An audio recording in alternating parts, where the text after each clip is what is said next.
Chippy Nonstop is a DJ, rapper, songwriter, producer, and activist. She's traveled the world, but currently resides in Canada after being deported from the United States in 2015. Chippy Nonstop joins me to discuss what led to her removal from the United States and what she's been up to since. Welcome, Chippy, and thanks for coming on. Thank you. Thanks for having me. You are an international DJ, right? I mean, I DJ internationally, yes. All right. So let's watch a clip of you in action.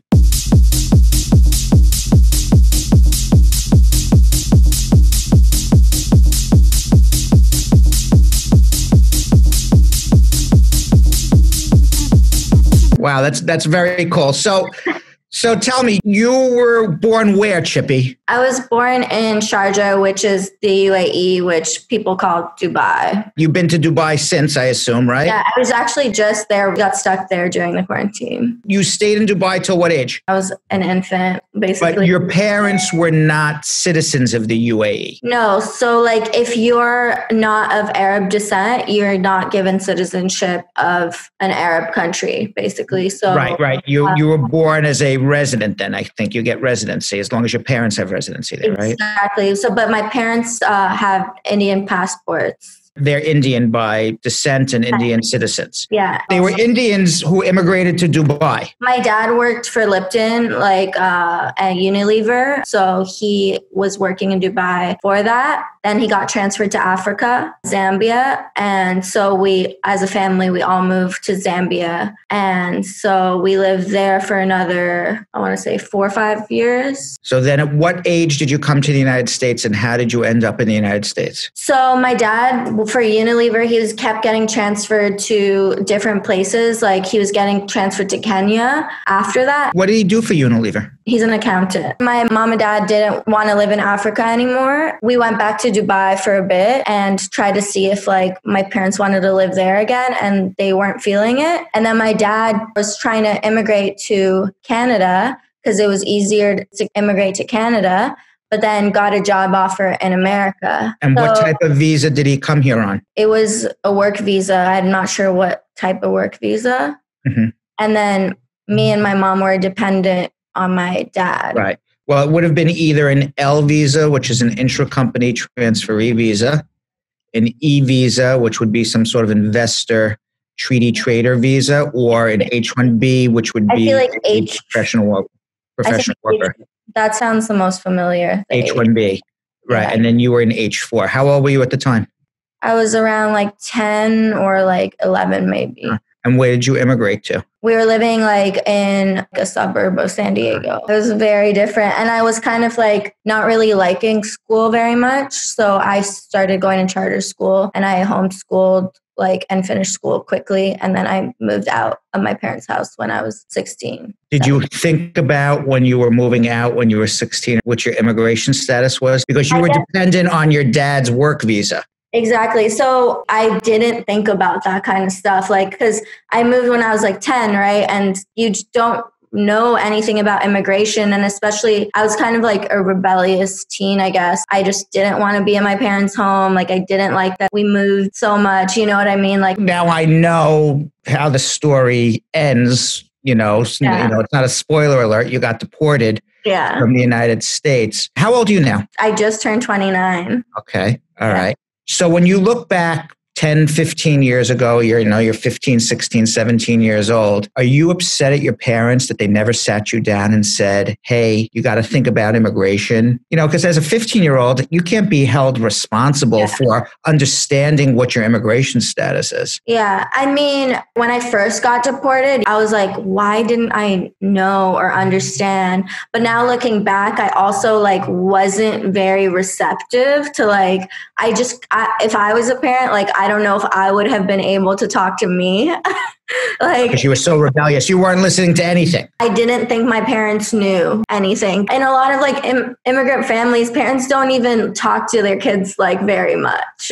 So at least certainly in your family. I mean, I guess every immigrant family is different, but certainly in your family, your parents. Yeah, but a lot of Indian families, I hear similar stories with my Indian immigrant friends. They don't I've never talked to my parents about sex or I don't remember having conversations with my parents as as a teenager. So at some point, I assume your visa ran out. I went to school, so then I got a student visa. I transferred onto a student visa. So you were aware of something. I just didn't know how complicated processes were. Who took care of the student visa for you? Your parents, I assume. Yeah, my parents. Yeah. Where'd you go to school? I went to school in San Francisco at art school, 2009, 2010. In my first year, I started like kind of working, but you're not allowed to work under student visa if you're an immigrant. But like I was kind of working like because people were giving me jobs just to work at their magazine or write for their newspaper and stuff like that about music. Like they would see me at like events and stuff and be like, oh, you're always here. Like, won't you, like, will you write about this? Will you do this? Will you do this? I was making music like by myself and like I had put out like some music. How'd you get into your music career? Well, so like I've been like making music like on my laptop and like even like back home, like on my laptop, I would like make stuff. And like I was always really into music. When I moved to San Francisco, I was doing a bunch of graphic design too and a lot of like animation stuff. And like one of my favorite musicians, MIA, her like crew found this website me and my friends ran. I was like 17. They wanted us to work for her and make graphics for her website. And I was like already making music on the side. So I'd like kind of go to LA back and forth from San Francisco. So I was meeting a lot of people in LA and some like big producers like had heard some stuff that I was working on. And I got asked to like help write on some records. They heard one of my songs and they told the artist to copy the way I was like singing one of the songs. And then the artist, her name's Krayshawn. She had a viral song called Gucci Gucci. So like she knew me, like we weren't like really good friends at this time, but she's like, oh no, like I know Chippy, like I'm not gonna steal that idea. And then they were like, let's fly her out and she can be on the record and she can help write on the record. And she was signed to Sony RCA at the time. That's when I went to LA and everything kind of shifted. And I told my counselor, like, I'm getting like all these offers for like music stuff, but I still want to like be here, but I don't know what to do. And they were like, okay, well, switch some of your classes to online and da. But obviously I got so like distracted. Did you graduate college? No.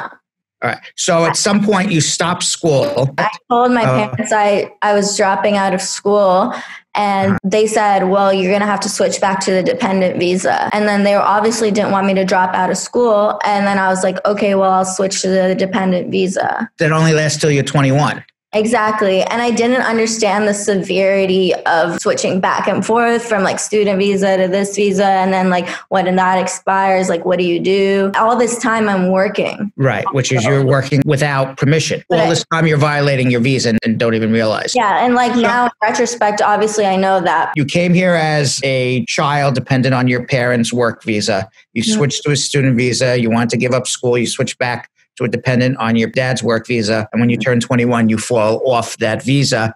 Yeah. I tried to go back to school and then... Did your parents sit you down and say, hey, you're out of status? What are you doing? No. No. Did you realize you were out of status? No. At the time? No. No. At the time, I didn't know. Okay. I didn't even really know what out of status meant. Like, I was just like, oh. Let's talk about your music career and then how the music career intersected with you actually getting deported. How did you come up with the name Chippy Nonstop? It was kind of my nickname even before I like fully started making music. It was my name on Twitter. And like my friend used to call me Chippy because I would eat a lot of chips. Okay.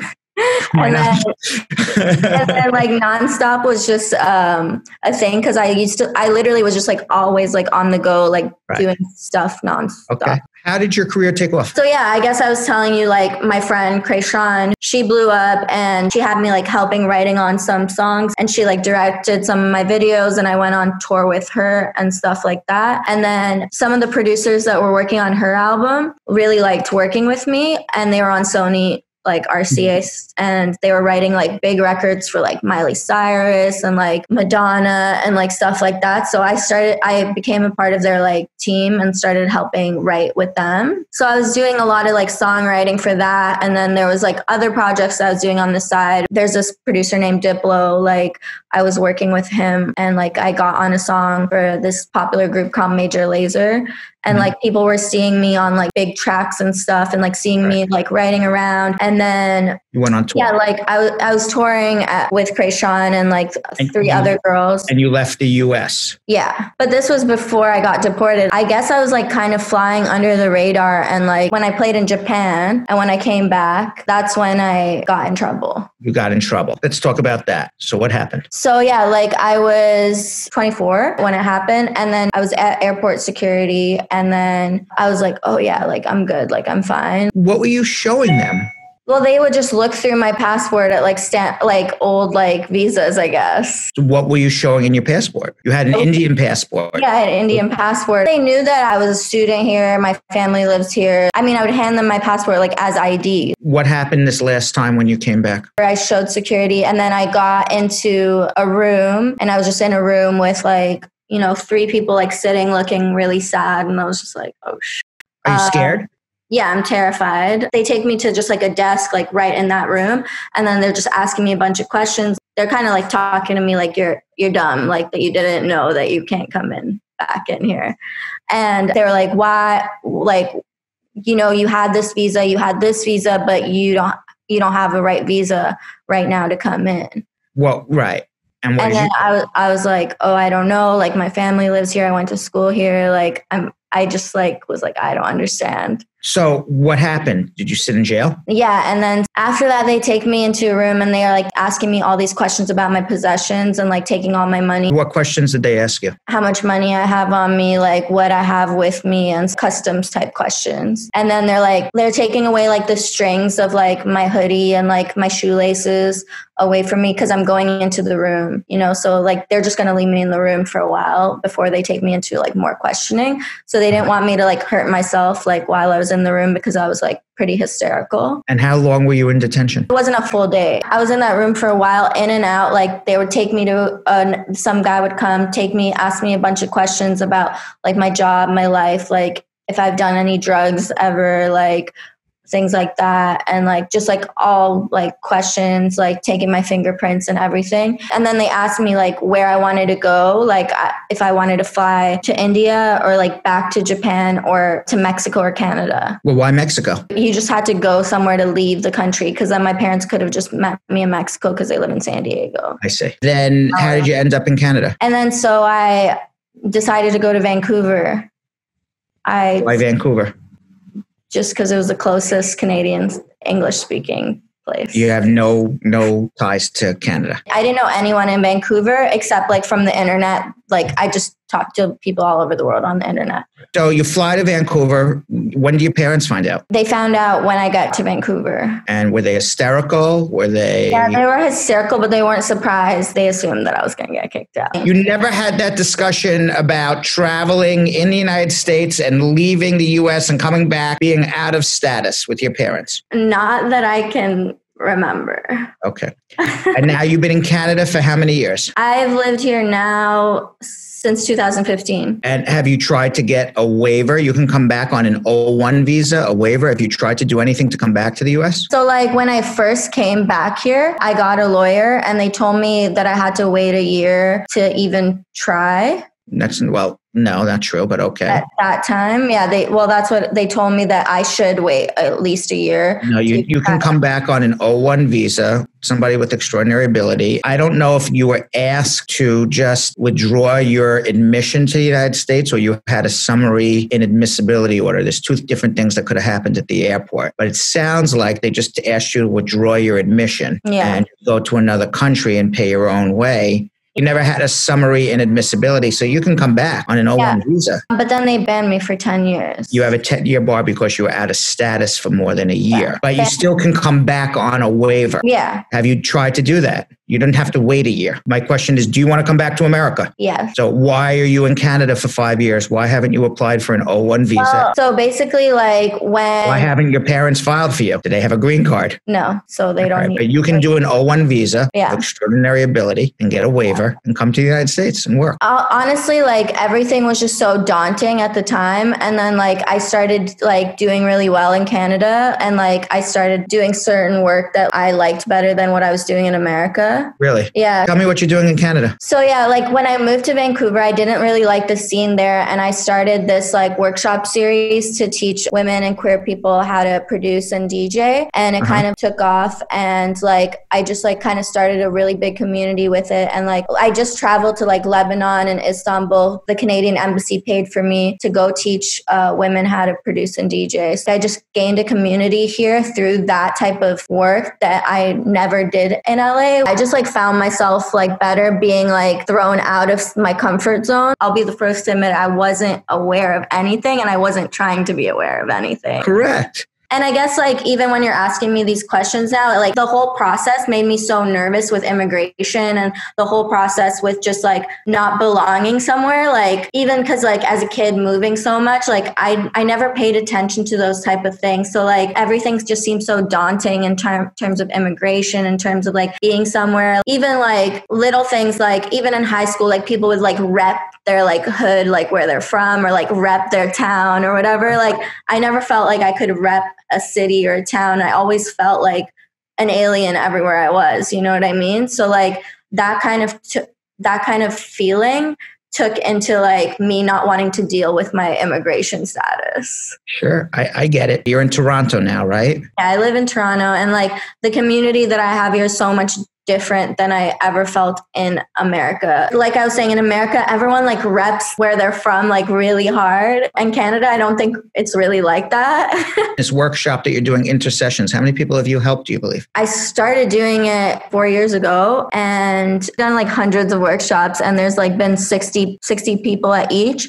Like I can tell you that there's like maybe like 10 girls immediately that I mentor like directly all the time that are like working DJs that are touring already, like since we first started. One of the girls who came to the first workshop ever, she actually runs them in Vancouver now. So she runs all the workshops that are in Vancouver. And then I have another girl running workshops in LA. I have another girl running workshops in New York. And then I do all the ones in Toronto, and I do all the ones like globally. Makes you feel good when you see that you made a difference in somebody's life. Yeah, definitely. And also just like when I think back of like how I got into or like I was in a very like part of the boys club thing in LA. Like I was around a lot of dude DJs and like dude producers that were kind of like condescending towards women or like chauvinistic. So like I saw a lot of that, and it really carried me on to like wanting to do more community-based stuff first. At least the well-known famous DJs all seem to be men. Yeah, on the Forbes list of like top 100 DJs or whatever, 4 of them are women, and they're all white. A documentary that I'm a part of actually is coming out at TIFF Toronto Film Festival, and it's called Underplayed, and it's about them, the top 4 women, and then also other women that are in the industry that kind of are finding their voice only now. And, you know, there's been women in this industry since time, but people still say, where are all the women? Well, I'm glad you are teaching the next group of women to come. Yeah, it's for women and also queer people, like people who feel like they're not in the boys club, basically. Right. Actually, we want like everyone to be a part of the conversations, because like I do workshops where it's like consent in the club, how to dance like with a girl in a club, how to ask, like how to safely do drugs in the club, things like that. And everyone should be a part of that conversation. So everyone's welcome to the workshop, because the equipment for DJing and production is really expensive. So we supply all the equipment for the workshop. So we say that women have priority, queer people have priority over. Where can people, if they want to learn to be a DJ, reach out to you? The workshops are called Intersessions on all social media. And like once the workshops are back up again, I've been doing some online and doing some videos online. So I put some on Twitch, teaching how to use some of the equipment. I've been doing like some, like for some people for production, private, like online classes. And all the workshops are free. We don't charge for any of them. Most of them are sponsored by like brands, like Bud Light sponsored our last series. And so it's accessible to everyone. No one has to pay anything. So they're free. Are you working on any new music now? I'm actually putting out an album. So let's hear a little bit about Born Into It. It's like an electronic song. It's pretty simple. Like, but yeah, basically it's just like, you know, the way the system works. Like, I didn't ask to be born into it, but here I am in it. And the proceeds all go to programs that help Black Lives Matter? Yes. It's on a compilation and each person's song goes to a different charity. Let's hear a little bit of Born Into It.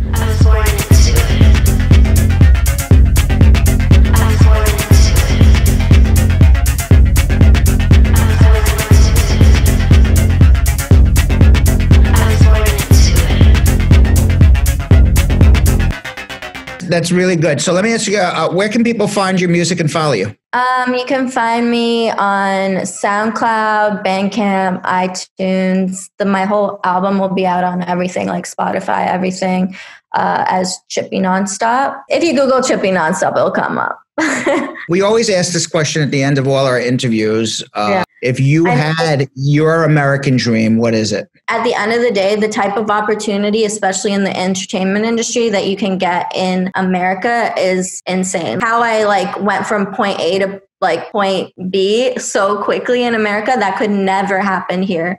And the access that you have in America in the entertainment industry, especially, is you can't get it anywhere else. Like not Europe, not Asia, not anywhere. So that's the thing that I miss, like the access to certain things. All right. Well, Chippy Nonstop, thank you very much. We look forward to your new album. Thank you very much for coming on. And I'm glad things worked out for you in Canada. Thank you. All right. Thanks for coming on. Appreciate it.